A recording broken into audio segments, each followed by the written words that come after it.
새로운 지구. 오늘날 이 시대의 지구에는 모종의 전환이 일어나고 있습니다.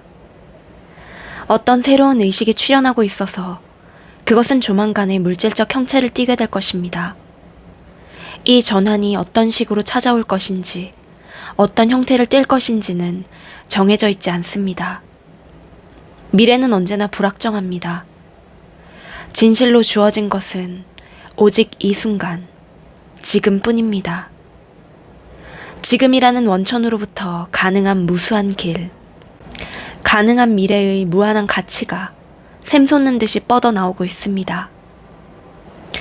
과거를 바탕으로 우리는 하나의 특정한 미래가 실현될 가능성이 다른 미래보다는 더 크다고 예측할 수 있습니다. 하지만 선택은 언제나 여러분의 것입니다. 과거가 여러분의 미래를 결정하도록 놔둘 것인지 말 것인지를 결정하는 것은 여러분입니다. 예측은 언제나 확률에 근거합니다. 확률은 과거와 관련되어 있습니다. 과거와 결별하고 다른 코스를 가는 것은 인간인 여러분의 권능 안에 있습니다. 여러분에게는 자유의지가 주어져 있습니다. 여러분은 변화의 힘, 자신을 재창조할 힘을 지니고 있습니다.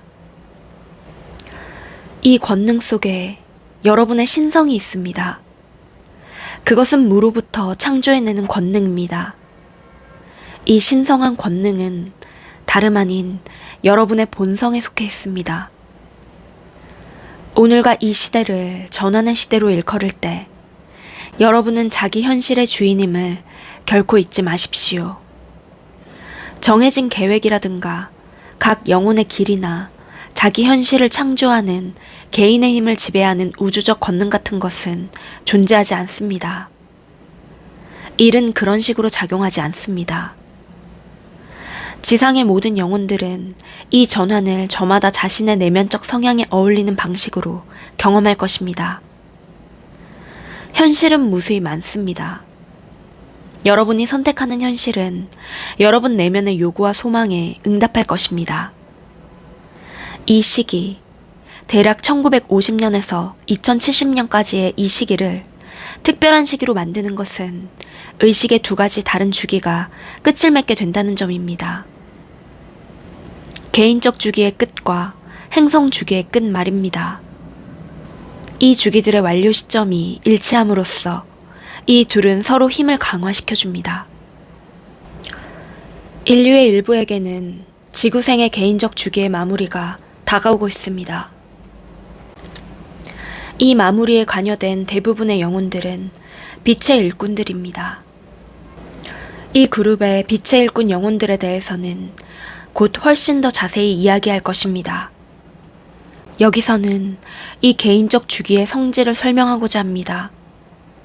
개인적 주기가 지나간다는 것은 무엇을 뜻하는지, 지상의 그 모든 복잡 다단한 생애들을 겪는 목적은 무엇인지에 대해서 말입니다.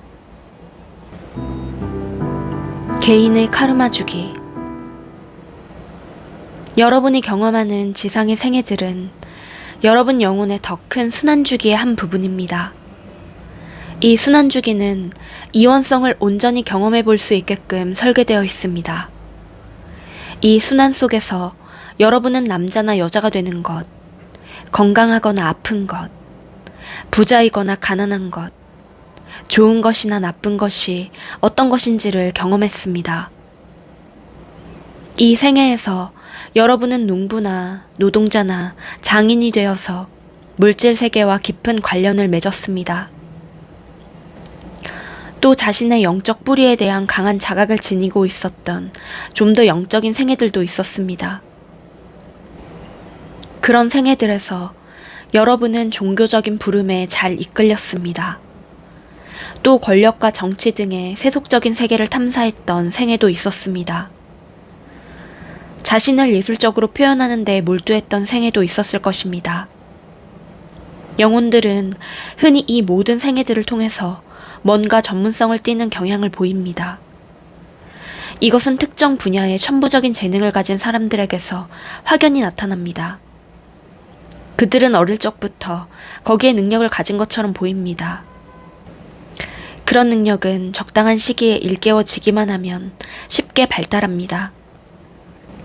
빛의 일꾼 영혼들은 종종 종교적 삶에 이끌려서 무수한 생을 수도사, 수녀, 사제, 주술사, 마녀, 영능력자 등으로 살아왔습니다. 그들은 물질적 육체적 세계와 영적 세계 사이의 중재자가 되는 쪽으로 이끌렸습니다. 그리하여 그들은 이 분야에서 전문적인 능력을 개발했습니다. 당신이 이 부름, 영적인 일에 관여하고 싶은 강한 충동을 느낀다면 그것이 현재의 일상생활과는 어울리지 않을지라도 당신은 이 빛의 일꾼들 가족의 일원일 가능성이 많습니다. 지상의 삶은 인간이 된다는 것이 어떤 것인지를 온전히 경험해 볼 기회를 제공해 줍니다. 이제 여러분은 이렇게 묻겠지요. 인간이 된다는 게 뭐가 그렇게 특별한 일일까? 나는 왜 그것을 경험하고 싶어 할까? 인간의 경험은 다양하고도 강렬합니다. 인간의 삶을 살면 육체적 감각과 생각과 느낌이 압도하는 장 속에 잠시 젖어들어 있게 됩니다. 이 장 속에 내재된 이원성으로 인해 여러분의 경험은 소위 아스트랄계에 있을 때보다 훨씬 더 강렬하게 대비됩니다. 아스트랄계는 사후에 들어가서 다음 생의 전까지 머무는 곳입니다. 여러분은 상상하기가 힘들겠지만 우리 쪽의 많은 존재들은 여러분의 입장이 되어보기를 갈망할 겁니다. 그들은 인간이 되어보고 인간의 경험을 얻을 수 있다면 너무나 좋아할 겁니다. 인간의 경험은 그들에게는 가치를 따질 수 없는 모종의 실감을 지니고 있습니다. 그들은 상상력만으로 무수한 현실을 창조해낼 수 있지만 그것은 지상에다 진짜 현실을 하나 만들어내는 것만큼 만족감을 주지 못합니다. 지상에서는 창조의 과정이 흔히 지난한 몸부림이 됩니다. 자신의 꿈을 실현하려면 되게 많은 저항에 부딪혀야 합니다. 하지만 아스트랄계에서 정신적인 창조물을 만들어내는 것은 그보다 훨씬 더 쉽습니다. 무엇에 대한 생각과 그것의 실질적인 창조 사이에 시간차가 없습니다. 게다가 원하거나 생각해낼 수 있는 그 어떤 현실도 다 창조해낼 수 있습니다. 한계가 존재하지 않지요. 아름다운 정원을 그리는 순간 그것은 거기 있고 들어가 볼 수 있습니다.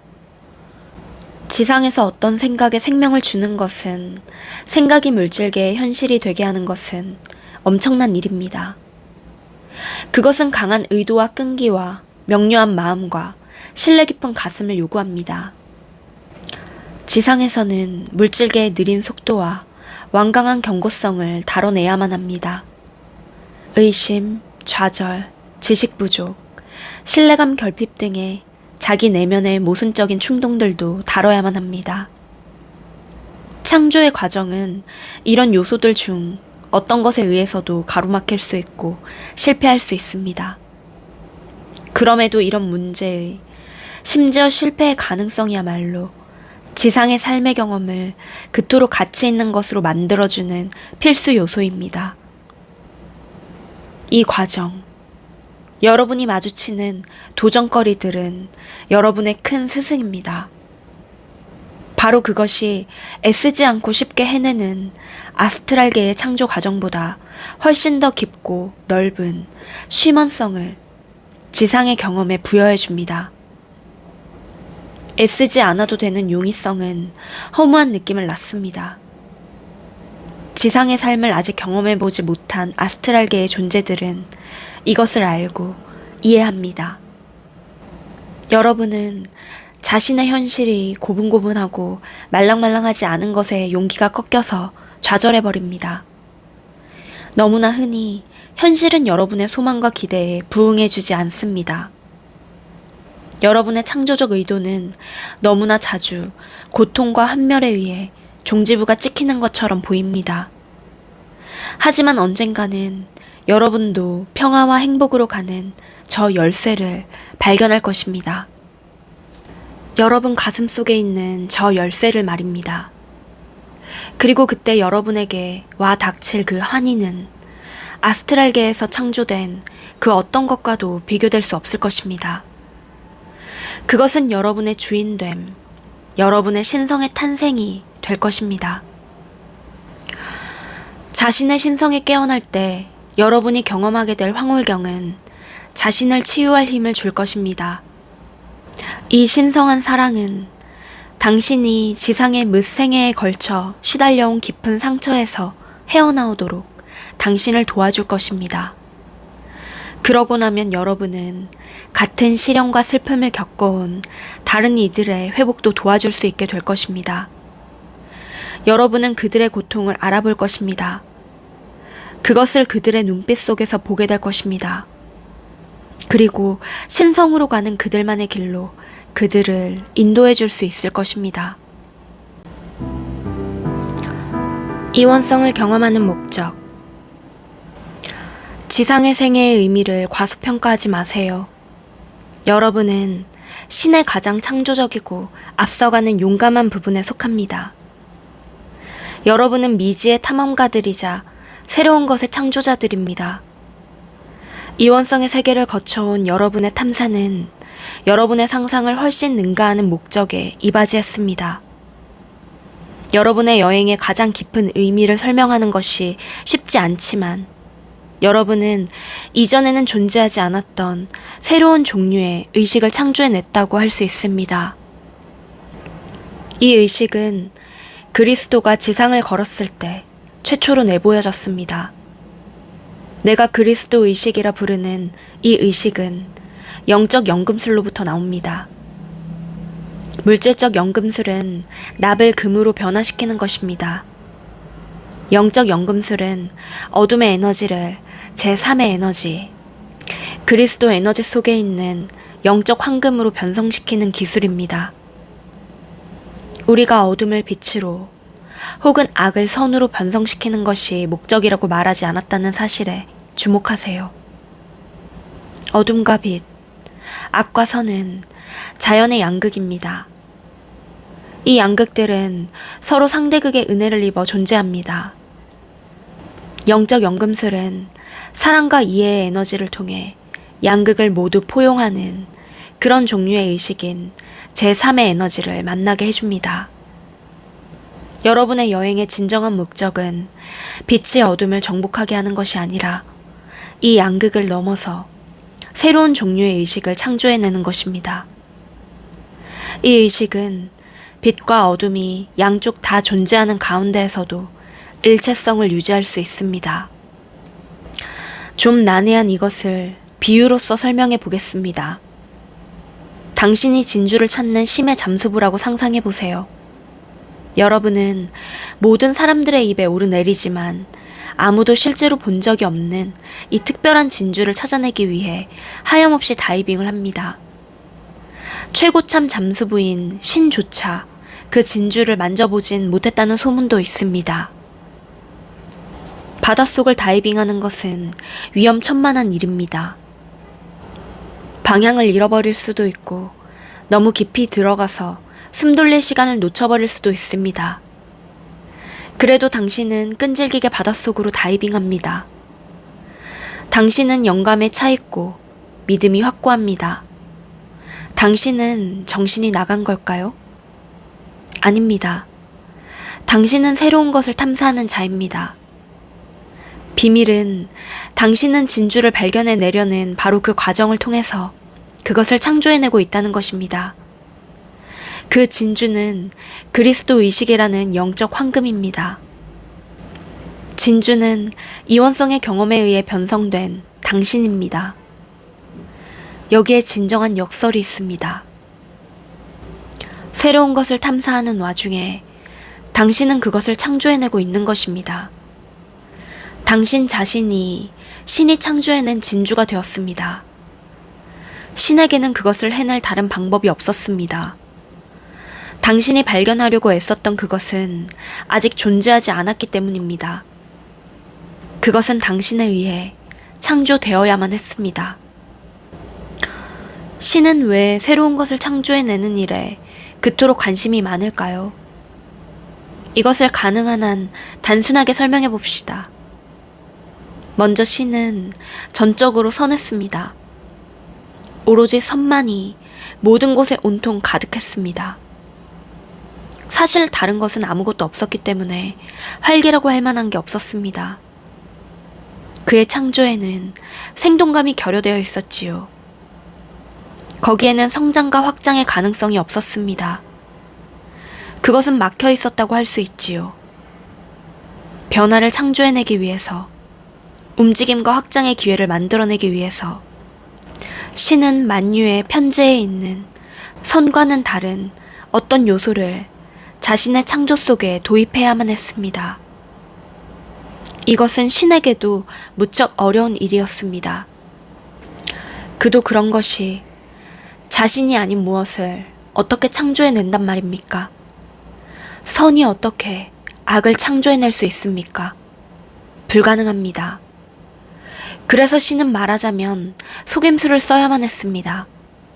이 속임수란 무지라는 것입니다. 무지는 선에 반하는 요소입니다. 그것은 선의 바깥에 있는 것과 같은 착각을 만들어냅니다. 자신이 누구인지 모르는 것이 여러분 우주 속에서 일어나는 변화와 성장과 확장의 배후에 숨겨진 동인입니다. 무지는 두려움을 번식시킵니다. 두려움은 통제의 욕구를 번식시키고 통제의 욕구는 권력 투쟁을 번식시킵니다. 그리하여 여기 악이 번성할 모든 조건이 갖추어집니다. 선과 악의 싸움을 벌일 무대가 완성된 것입니다. 신은 자신의 창조가 막혀있지 않게 하기 위해서 두 반대극 사이의 역학을 동원해야만 했습니다. 무지와 두려움에 의해 야기된 그 모든 고통을 눈앞에 두고 여러분이 이것을 이해하기란 무척 힘들 것입니다. 하지만 신은 이 에너지들에 큰 가치를 둡니다. 왜냐하면 이 에너지들이야말로 그녀로 하여금 자신을 넘어설 수 있도록 길을 제공해줬기 때문입니다. 신은 여러분, 곧 자신의 가장 창조적이고 앞서가는 용감한 부분에 속하는 이들에게 무지의 베일을 걸쳐주기를 요청했습니다.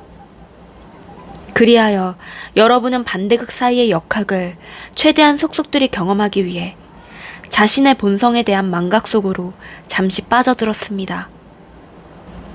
그런데 무지 속으로 뛰어드는 이 일에 여러분은 스스로 동의했었지만 이 사실 또한 망각의 베일에 가려져 버렸습니다.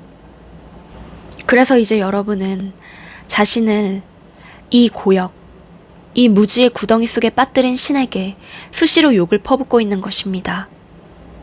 하지만 우리는 압니다. 본질적으로 여러분은 신이고 신은 곧 여러분이라는 것을요. 그 모든 고난과 슬픔에도 불구하고 여러분의 깊은 밑바닥에는 아직도 이원성 속에서 사는 것에 대한, 새로운 것을 창조하고 경험하는 것에 대한 경의와 흥분의 느낌이 존재합니다. 이것이 신을 동하게 했던 태초의 흥분입니다. 애초에 신이 여러분을 통해 자신의 여행을 시작했던 이유, 동기 말입니다. 그 여행에 나섰을 때 여러분은 악과 맞부딪혔습니다. 선에 대한 기억은 마음속에 희미하게밖에 남아있지 않았습니다. 여러분은 집으로 돌아가기를 열망하는 한편 두려움과 무지와의 싸움을 시작했습니다. 그러나 과거의 상태로 돌아가고자 하는 것으로는 집으로 돌아갈 수가 없을 것입니다. 여러분의 여행으로 인해 창조계가 변해버렸기 때문입니다. 여행의 결과는 여러분이 선과 악, 빛과 어둠 따위보다 더 커져 있는 것이 될 것입니다. 여러분은 그 양쪽을 다 포용하는 제3의 에너지, 그리스도 에너지를 창조해내게 될 것입니다. 여러분은 신의 창조기를 확장시켜 놓게 될 것입니다. 여러분은 신의 새로운 창조가 되어 있을 것입니다. 그리스도 의식이 지상에 온전히 태어날 때 신은 그녀 자신을 능가해 있게 될 것입니다. 그리스도 의식은 인간의 경험 이전에는 존재하지 않았습니다. 그리스도 의식은 이원성의 온갖 층의 경험을 다 겪어내고 통달하여 그것의 저편에 나타난 존재의 의식입니다. 그가 새 땅, 새로운 지구의 주민이 될 것입니다. 그는 이미 이원성을 놓아 보내었을 것입니다. 그녀는 자신의 신성을 깨달아 포용하고 있을 것입니다. 그는 자신의 신성한 자아와 하나가 되어 있을 것입니다. 하지만 그의 신성한 자아는 이전과는 달라져 있을 것입니다. 그것은 그것이 태어났던 의식보다 더 깊고 풍부해져 있을 것입니다. 아니면 이렇게 말할 수도 있을 겁니다. 신은 이원성의 경험을 다 겪어냄으로써 그녀 자신을 더욱 풍성해지게 해놓았을 것이라고. 우리가 아는 모든 말이 시간과 분리라는 환영에 의해 왜곡되듯이 이 이야기도 사실 단순화되고 왜곡된 것입니다. 이 환영은 귀한 목적에 이바지했습니다. 하지만 그것도 넘어가야 할 때가 왔습니다. 우리의 말과 이야기와 비유의 배후에 있는 에너지를 느끼도록 해보세요. 이 에너지는 어떤 의미에서는 여러분 자신의 에너지입니다.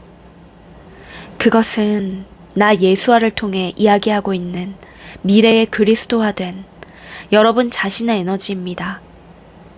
우리는 여러분이 우리와 합류할 날을 고대하고 있습니다. 이원성을 극복하는 법, 카르마의 순환 마치기. 이원성의 게임이 더 이상 여러분을 붙잡아 두지 못하게 되면 여러분의 지상 생애의 순환은 끝이 납니다. 양극 게임의 장 속에서 특정한 관점에 자신을 동화시키는 것이 이원성 게임의 필수 조건입니다. 여러분은 자신이 가난하거나 아니면 부자이거나 유명하거나 아니면 보잘것없거나 남자이거나 아니면 여자이거나 영웅이거나 아니면 악한이거나 어느 한쪽에 자신을 동화시킵니다. 이 중 어느 쪽의 배역을 맡고 있는가는 사실 별 문제가 되지 않습니다. 무대 위의 그 배역과 하나가 된 느낌을 느끼고 있는 한 이원성은 아직도 당신을 꽉 붙들고 있는 것입니다. 물론 이것이 잘못된 것은 아닙니다. 어떤 의미에서 보자면 그것은 원래 그렇게 되도록 되어 있었습니다. 여러분은 자신의 참모습을 망각하게끔 설정되어 있었습니다. 이원성의 모든 측면을 샅샅이 경험하기 위해서는 지상의 삶이라는 드라마의 특정 배역 속으로 자신의 의식을 좁혀 들어가게끔 되어 있었습니다. 그리고 여러분은 그 배역을 잘 연기했습니다. 자신의 배역에 너무나 몰입한 나머지 애초에 이 생의 쳇바퀴 속으로 들어왔던 목적과 목표를 까맣게 잊어버리긴 했지만요. 여러분은 자신을 너무나 까맣게 망각한 나머지 이원성의 게임과 드라마를 존재하는 유일한 현실로 여기게 되었습니다. 이것이 결국 여러분을 매우 외로워하며 두려움에 떨게 만들었는데 이건 앞서 말했듯이 이원성의 게임 자체가 무지와 두려움의 바탕 위에 성립된 것이기 때문에 놀랄 일이 아니지요. 여러분의 일상생활 속에서 작용하고 있는 이원성을 이해하기 쉽도록 하기 위해서 이원성 게임의 몇 가지 특징을 열거해 보겠습니다. 이원성 게임의 특징. 첫째, 삶 속의 감정 상태가 기본적으로 불안정하다. 여러분은 언제나 어떤 특정한 기분에 고조된 상태나 가라앉은 상태에 있기 때문에 감정의 중심을 잡아주는 닻이 존재하지 않습니다. 여러분은 화가 나 있거나 아니면 용서하고 있거나 속이 좁아져 있거나 아니면 관대해져 있거나 우울해져 있거나 아니면 들떠 있거나 행복하거나 아니면 슬프거나 둘 중에 한쪽입니다. 여러분의 감정은 늘 양극 사이를 요동칩니다. 이 요동을 제어할 수 있는 힘은 한정되어 있는 듯 보입니다. 둘째, 외부 세계에 단단히 엮여 있다. 다른 사람들이 나를 어떻게 판단하는지가 여러분에게는 매우 중요합니다. 여러분의 자기평가는 외부 세계, 사회나 사랑하는 사람들이 여러분이 어떤 사람이라고 거울처럼 비춰주는 이미지에 좌우됩니다. 여러분은 옳고 그름에 대한 그들의 기준을 따라 살아가려고 애씁니다. 여러분은 안간힘을 다해서 살고 있습니다. 셋째, 무엇이 옳고 그른지에 대한 단호한 소견을 지닌다. 심판적인 태도가 안전한 느낌을 제공해줍니다. 행동이나 생각, 혹은 사람들을 옳은편과 그른편으로 구분해 놓으면 삶이 조직적으로 잘 굴러갑니다. 이 모든 특징들의 공통되는 점은 여러분이 행하고 느끼는 모든 일에서 여러분이 정말 거기에 있지 않다는 것입니다. 여러분의 의식은 두려움에 쫓기는 생각과 행동 습관에 지배받는 존재의 바깥층에 머물러 있습니다. 예를 들어 봅시다. 여러분이 늘 고분고분하고 친절한 태도에 젖어 있는 사람이라면 여러분은 내면 존재로부터 우러나오는 것이 아닌 다른 행동 방식을 내보이고 있는 것입니다. 여러분은 사실 내부의 자신이 보내는 신호를 덮어 누르고 있습니다. 여러분은 다른 사람의 기대에 따라 살려고 애쓰고 있습니다. 그들의 사랑과 칭찬과 관심을 잃지 않으려고 말입니다. 여러분은 두려움으로부터 나오는 반응을 보이고 있는 것입니다. 자기만의 표현에 한계를 가하면서요. 하지만 표현되지 않은 여러분의 일부분은 여러분의 존재에 대해 불만과 염증을 일으키면서 자기만의 숨겨진 삶을 살 것입니다. 여러분의 내부에는 아무도, 심지어는 여러분 자신조차 모르는 분노와 짜증이 도사리고 있을 겁니다. 이 같은 자기 부정 상태에서 빠져나오는 길은 내면의 감춰지고 억눌린 부분을 직면하는 것입니다. 여러분 내면의 감춰지고 억눌린 부분과 만나는 것은 그렇게 하려면 특별한 기술이나 지식이 필요해서 어려운 것이 아닙니다. 내면으로 들어가는 일을 다른 사람한테서 배워야 하거나 다른 사람의 도움을 받아야만 하는 어려운 과정으로 만들지 마세요. 여러분 스스로 할 수 있고 자기만의 길을 찾아낼 수 있습니다. 기술이나 방법보다 동기와 의도가 훨씬 더 중요합니다. 자신을 정말 알고자 하기만 하면, 내면으로 깊숙이 들어가 볼 각오만 있으면, 그리고 행복하고 만족스러운 삶을 가로막고 있는 두려운 생각과 느낌을 바꿔놓고 싶은 마음만 있으면 여러분은 인연이 닿는 어떤 방법을 통해서든 그렇게 하게 될 것입니다. 말 나온 김에 자기 안의 감정과 만나도록 도와줄 간단한 명상법 하나를 제시해 드리겠습니다. 의자에 앉아서 어깨와 목의 근육을 이완하고 등을 펴고 발을 바닥에 대세요. 숨을 한번 깊게 쉬세요.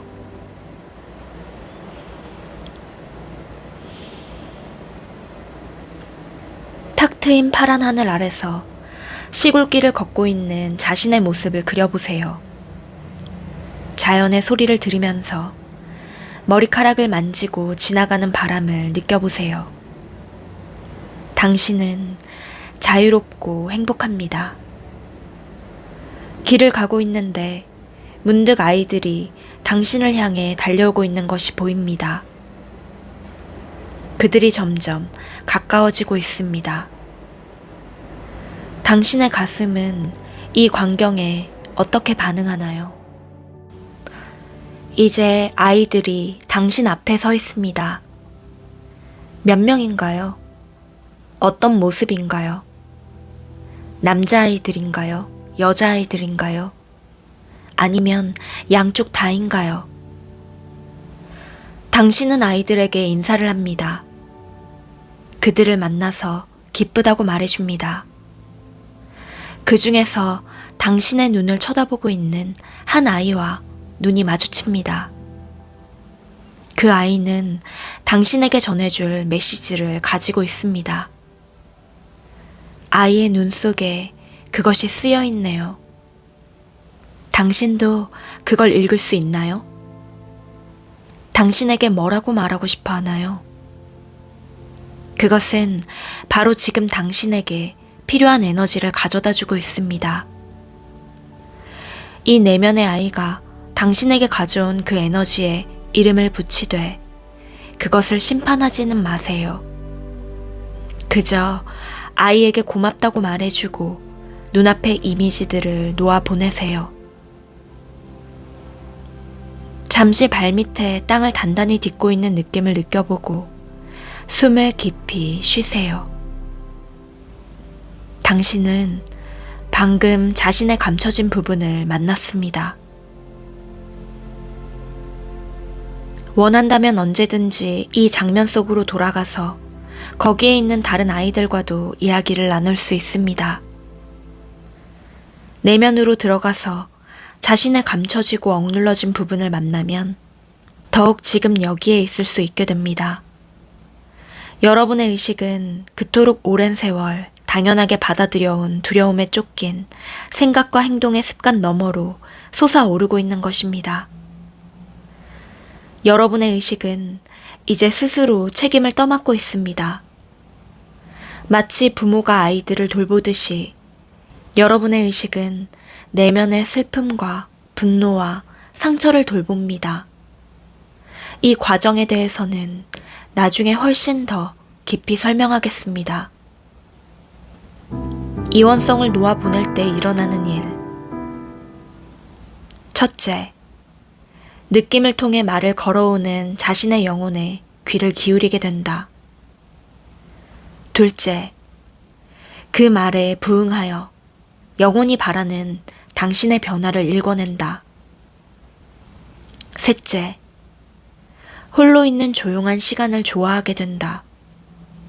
영혼의 속삭임은 침묵 속에서만 들리기 때문이다. 넷째, 자신의 진정한 영감과 열망을 거침없이 표현하지 못하게 가로막는 행위 규범과 사고 습관의 권위에 의문을 제기하게 된다. 이원성 놓아 보내기의 전환점. 여러분의 의식이 중심을 잡고 온전히 제자리에 머무는 가운데 모든 이원성의 경험을 그 손바닥에 다 담을 수 있게 되면 지상의 삶의 윤회는 이제 마무리가 되어갑니다. 이원성 중에서 어느 한쪽에만, 예컨대 어둠에 반해서 빛에만, 궁핍에 반해서 부에만 붙어있는 한 여러분의 의식은 시소를 타고 있는 것입니다. 카르마란 단지 여러분의 의식이 타고 있는 시소가 흔들릴 수 있도록 밀어주는 자연의 조화로운 힘일 뿐입니다. 여러분의 의식이 시소의 움직임 없는 중심에다 닻을 내릴 때 여러분은 카르마에 연결된 매듭을 풀고 있는 것입니다. 이 중심이 바로 카르마의 쳇바퀴를 벗어나는 탈출구입니다. 이 중심점을 감돌고 있는 느낌은 정적과 자비와 고요한 희열입니다. 그리스의 철학자들은 이러한 상태의 존재를 감지하고 그것을 아타락시아 혹은 평정 상태라고 불렀지요. 여러분을 그 중심에서 벗어나게 하는 에너지들 중에 주범은 심판과 두려움입니다. 이 에너지를 풀어놓을수록 당신은 더욱 고요해지고 내면이 열립니다. 여러분은 실로 다른 세계, 의식의 다른 차원으로 들어서게 됩니다. 이 내면의 변화는 외부의 현실 속에 그 모습을 드러냅니다. 그것은 흔히 여러분의 참모습을 반영하지 못하는 삶의 측면들과 작별을 고하는 변신의 시기가 될 것입니다. 인간관계와 일의 영역에서 지각 변동이 일어날 수도 있습니다. 드물지 않게 생활 방식이 완전히 뒤바뀌기도 합니다. 우리의 관점에서 이것은 너무나 자연스러운 일입니다. 내면의 변화가 외부 세계의 변화를 언제나 앞서가니까요. 여러분의 의식이 여러분이 살고 있는 물질적 현실을 창조해냅니다. 이것이 불변의 법칙입니다. 이원성의 소나기를 벗어나는 데는 시간이 걸립니다.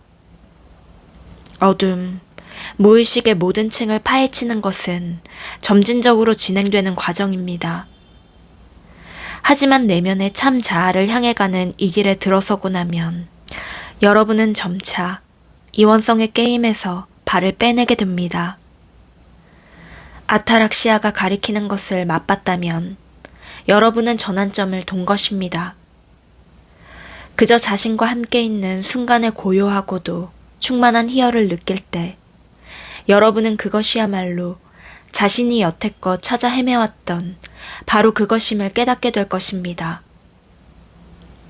여러분은 이 내면의 평화를 맛보기 위해 다시금 안으로 들어갈 것입니다. 세속적인 즐거움을 외면하게 되지는 않을 것입니다. 하지만 여러분은 자기 안에서 신성의 닻을 발견했으므로 그 지복의 상태로부터 세상의 그 모든 아름다움을 경험하게 될 것입니다. 애초부터 지복은 물질적인 것에 들어있지 않습니다. 여러분의 가슴 속에 평화와 기쁨이 있으면 만나는 사물과 사람들이 여러분에게 평화와 기쁨을 줄 것입니다. 오늘날 이 시대에 이르러 카르마의 쳇바퀴를 내려올 준비를 하고 있는 특정한 그룹의 영혼들이 있습니다. 다음 장에서 이 그룹에 대해 깊이 이야기하겠습니다. 하지만 변성주기의 끝에 다다르고 있는 것은 이런 일단의 인간 영혼들만이 아닙니다. 여러분이 살고 있는 지구 자체가 깊고 근본적인 변화를 겪고 있습니다. 지구의 한 주기도 마무리되어 가고 있는 것입니다. 이 두 주기가 만나고 있기 때문에 이 시대가 아주 특별한 것입니다. 이제 이 지구 주기에 대해서 이야기해 봅시다. 지구의 주기. 인간이든 지구든 존재하는 모든 것은 주기에 따라 진화해 갑니다. 개인의 영혼이든 그룹의 영혼이든 간에 어떤 시점에 이르면 카르마의 쳇바퀴에서 내려오게 되는 데는 예외가 없습니다. 하지만 이 시대를 특별하게 만드는 것은 지구 자체가 하나의 커다란 카르마 주기를 마감하고 있다는 사실입니다. 지구는 내적 변성을 겪고 있고 그것은 한 행성으로서의 그 존재 속에서 새로운 형태의 의식을 탄생시킬 것입니다. 각 개인의 영혼이 자신의 주기에 어느 지점에 있든지 간에 지구의 변성 과정은 그들에게도 영향을 미치게 됩니다. 지구는 여러분의 집입니다. 여러분이 살고 있는 집을 지구라고 생각해 보세요. 그 집을 지금 새로 짓고 있다고 상상해 보세요. 그것은 당신의 일상생활에 큰 영향을 미칠 겁니다. 여러분의 마음 상태에 따라서 그것은 반가운 변화로 경험될 수도 있고 아니면 혼란스럽고 짜증나는 일로 경험될 수도 있습니다. 안 그래도 집을 새로 짓기를 계획하고 바라왔다면 이 변화는 때마침 잘 일어난 일이니 흘러가는 대로 함께 할 수 있습니다.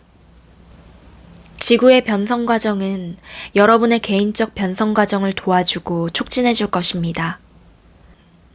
집을 다시 지을 생각이 전혀 없었다면 여러분에게는 주변에 일어나고 있는 혼란상이 짜증스럽고 불안하게 느껴질 겁니다.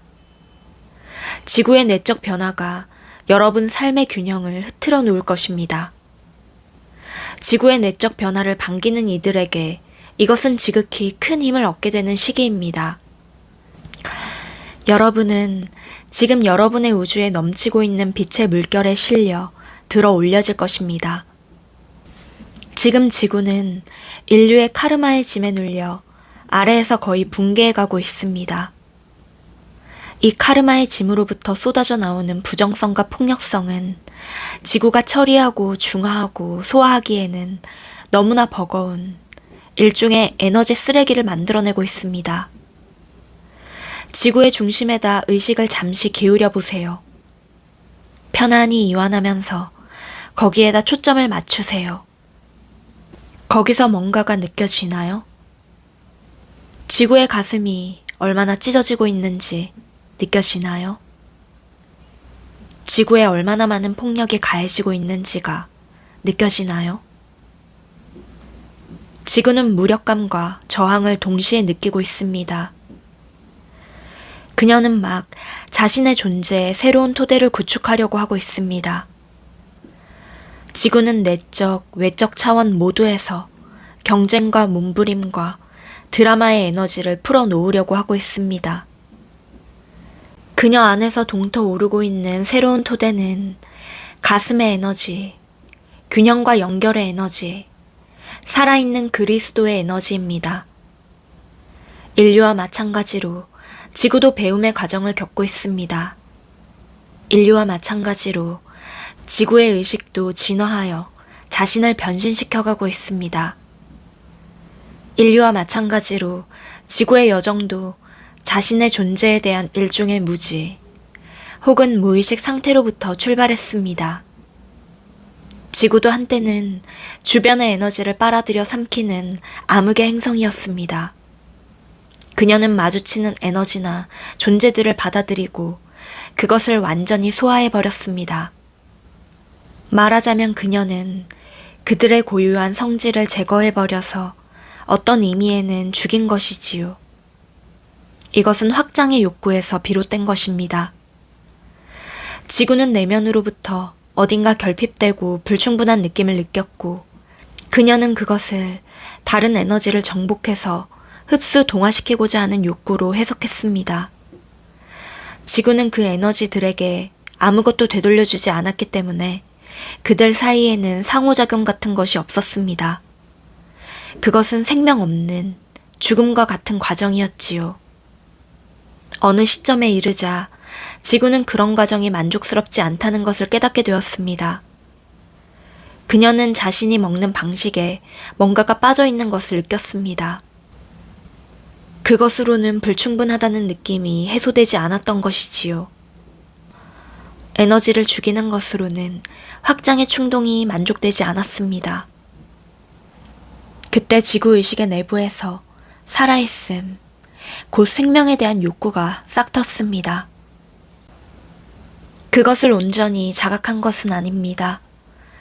그저 자신이 뭔가 다른 것, 새로운 것, 다른 에너지를 지구 에너지로 흡수시켜 버리는 것으로 끝나지 않는 일종의 새로운 상호작용을 갈망하고 있다는 사실을 자각한 것이지요.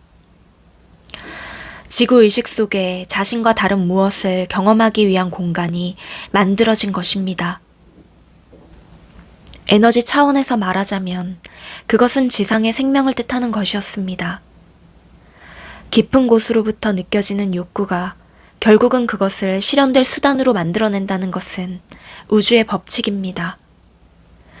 본질적으로 생각과 느낌의 복합체인 욕구는 창조의 에너지입니다. 이것은 사람에게만이 아니라 행성에게도 적용됩니다. 행성 지구의 내부에서 하나의 갈망이 떠올랐습니다. 생명을 경험하고자 하는, 생명을 파괴하는 대신 그것을 보존하고 꽃피우고자 하는 갈망 말입니다. 그리하여 그 일은 실제로 일어났습니다. 생명이 지구로 오자 지구는 꽃봉오리를 틔워 피어나기 시작했습니다. 그녀는 경험의 새로운 차원으로 진입했고 그것은 그녀를 경이와 만족감에 차오르게 했습니다. 그녀는 그토록 단순한 갈망, 그토록 모호하게 느껴졌던 요구가 그토록 장엄하고 우아한 모습으로 눈앞에 펼쳐진 것에 놀랐습니다.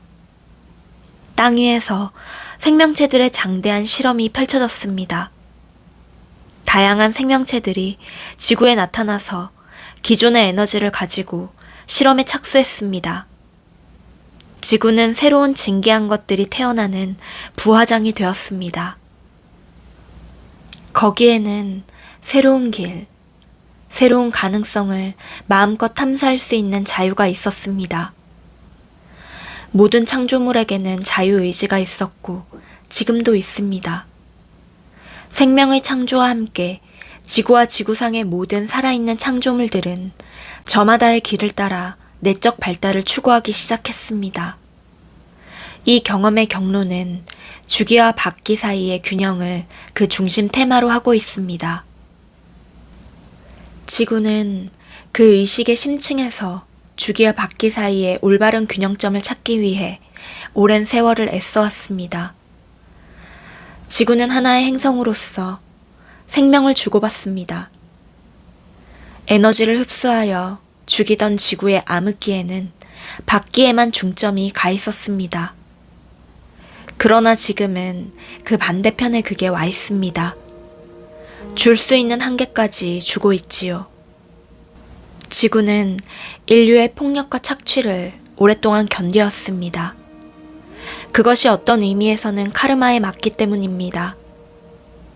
지구는 힘과 억압의 반대쪽을 탐사해야만 했습니다. 그녀의 공격적인 행위가 부메랑처럼 돌아와서 피해자가 되는 반대편의 경험을 불러일으킨 것입니다. 이것이 카르마가 작용하는 방식이지요. 그것은 처벌의 문제가 아닙니다. 힘의 문제를 진정으로 이해하고 졸업하려면 그것의 양면을 다 경험해야만 하는 것입니다. 당신이 안간힘을 써서 버티고 있는 상대나 힘으로 뭉개고 있는 모든 상대는 훗날의 피해자 아니면 가해자로 역할을 바꿔서 다시 마주치게 됩니다. 자신이 그 양쪽 모두임을, 신성한 에너지의 두 부분 모두임을 깨닫게 될 때까지 말입니다. 그렇다면 지구에 대한 현대 문명의 무자비한 착취는 카르마의 관점에서 보면 어느 정도는 당연한 일입니다. 왜냐하면 그것이 지구에게는 주기와 받기 사이의 균형을 제대로 이해할 기회를 주니까요. 하지만 더 이상은 그처럼 무자비한 착취를 마땅한 업보로 받아들일 수 없는 한계가 눈앞에 다가오고 있습니다. 지구는 균형을 이해하고 자신의 카르마의 주기를 마무리해 가고 있습니다. 그녀는 일정 수준의 사랑과 자각 상태에 도달했고, 이제는 인간의 학대를 오래 참아주지 않을 것입니다. 이 같은 수준의 의식은 그녀로 하여금 존중과 조화를 북돋아주는 비슷한 마음을 가진 에너지는 끌어들이고 파괴적인 의도를 품은 에너지는 물리치게끔 할 것입니다. 주기와 받기의 새로운 균형점을 찾을 때가 왔습니다. 새로운 땅에서는 행성 지구와 그 위에 사는 모든 것, 인간과 동식물 사이에 평화와 조화가 깃들 것입니다. 모든 존재들 사이의 조화와 가슴 깊은 연결은 크나큰 기쁨과 창조성이 샘솟게 하는 원천이 될 것입니다. 옛 땅으로부터 새 땅으로 옮겨가는 과정은 그 시간이나 성질이 정해져 있지 않습니다. 많은 것이 인류가 내리는 선택에 달려 있습니다. 지금 여러분 한 사람 한 사람이 내리는 선택에 달려 있는 것입니다. 그 변혁의 때에 대해서는 많은 예언이 있었고 지금도 많은 사람들이 예언하고 있습니다. 그런 일을 예언하는 것은 언제나 미덥지 않은 일입니다. 중요한 것은 여러분의 물질적 현실은 내면의 집단적 의식 상태가 현실화한 것이라는 사실입니다. 처음에 말했듯이 의식은 자유롭고 창조적입니다. 여러분은 언제든지 달리 생각하고 느낌으로써 자신의 미래를 바꾸기로 결정할 수 있습니다. 여러분은 자신의 생각과 느낌을 다스릴 힘을 지니고 있습니다. 언제든지 제약적이고 파괴적인 생각과 느낌에 아니요라고 말할 수 있습니다. 이것은 각 개인에게도 그렇지만 더 큰 집단의 사람들에게도 마찬가지입니다. 상당한 수의 개인들이 자기 증오와 파괴 대신에 자유와 사랑을 선택할 때 그것은 물질적 현실로 화할 것입니다. 그리고 지구도 거기에 응답할 것입니다. 그녀는 사람들의 마음속에서 일어나는 일에 매우 민감합니다. 그녀는 여러분의 내면의 움직임에 응답합니다.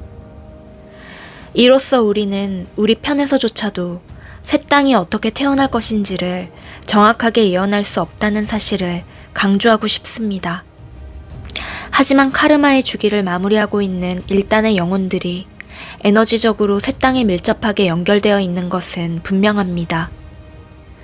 새 땅이 구현할 이상과 깊은 연결감을 종종 느끼고 있는 이 사람들은 지구와 인간의 주기가 겹침으로 인해서 거기에서 풀려나와 성장해갈 멋진 기회를 가지게 될 것입니다. 이어지는 장들에서는 이 특정한 그룹의 영혼들에 대해 이야기할 것입니다. 그들은 흔히 빛의 일꾼이라 불리고 있으니 나도 그 이름을 사용하겠습니다. 그들이 이 전환의 시대에 태어난 것은 우연이 아닙니다. 그들은 지구의 역사와 깊숙이 연결되어 있습니다. 대부분의 빛의 일꾼들이 지니고 있는 심리적 특징을 설명할 것입니다. 그들의 내력과 그들의 은하계의 뿌리와 지구상의 사명에 대해서도 이야기할 것입니다. 카르마의 쳇바퀴에서 노연하는 데 필요한 내적 성장의 단계에 대해서도 상세히 논할 것입니다.